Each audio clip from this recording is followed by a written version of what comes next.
In question 2, the graph of y equals to f of x is transformed to the graph of y equals to 2 into f of x minus 1. We have to describe two transformations which have been combined to give the resulting transformation.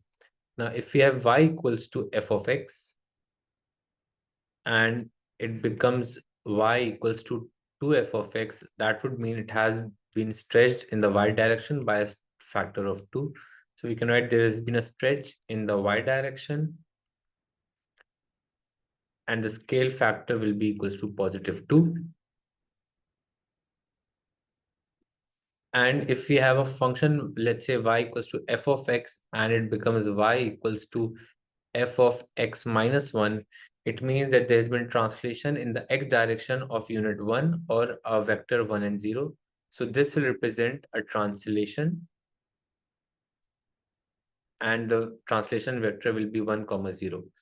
So these two transformations have been applied to make f of x is equal to y equals to 2 into f of x minus 1.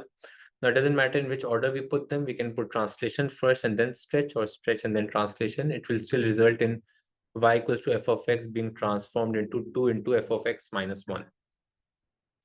In part B, the curve y equals to sine 2x minus 5x is reflected in the y-axis and then stretched by scale factor 1 upon 3 in the x direction. Now, when a curve is reflected in the y-axis, basically this means that the x values become negative.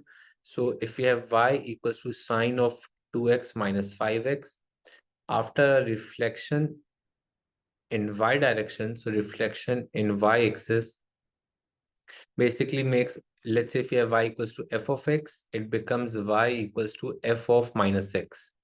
So in place of x, we'll replace it with a negative sign. So this will become y equals to sine into 2 minus x minus 5 into minus x. So we can write it as y equals to sine of minus 2x plus 5x. And then it is stretched by a scale factor of 1 upon 3 in the x direction. So for stretch in the x direction,